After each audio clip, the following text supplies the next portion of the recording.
Question: what is a business opportunity? The answer: there are many opportunities in the world of business that not everyone might be able to spot.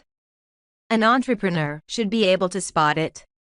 A business opportunity can be described as an economic idea which can be implemented to create a business enterprise and earn profits. Before selecting an opportunity, the entrepreneur has to ensure two things.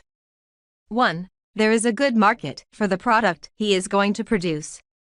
2. The rate of return on the investment is attractive to be accepted by him. Only when the entrepreneur is able to fulfill these two criteria, she can be successful.